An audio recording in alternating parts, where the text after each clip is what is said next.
डेराता रे। इतना न खड़ा देखइबे हो जाई अखड़ा में बवाल।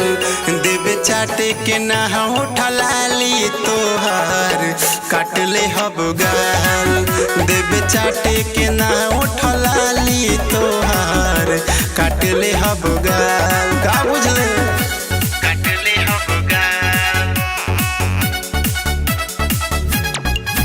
उठलाली काट ले हब गाल।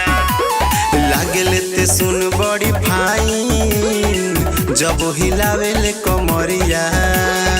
सभे लोग मारे लाइन बाली बा तोहरे उमरिया। बुझलू एकर जा लागेले ते सुन बड़ी फाइन जब हिलावेले कमरिया। सभे लोग मारे लाइन बाली बा तोहरे उमरिया। छाव करेले छुआला होके गुस्सा में लालेला। देवे चाटे के ना उठलाली तोहार काट ले हब गाल।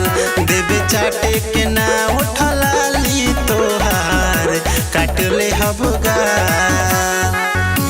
काट ले हब गाल। उठलाली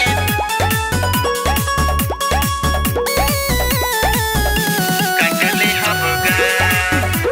साहिबा रिकॉर्डिंग स्टूडियो बदरजीनी बाजार। जाकिर जिगना ना छोड़ी भारी जवानी के झोरी। केतन करबे ते माना आजुनु छाली सफ खोरी।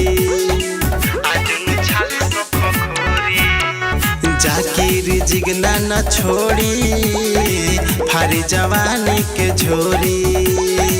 केतन करबे ते माना आजुनु छाली सफ खोरी। बावे मुकदर दीवाना चौकी पे होई आज भुचाल। देवे चाटे के ना उठलाली तोहार काट ले हब गाल। देवे चाटे के ना उठलाली तोहार काट ले हब गाल।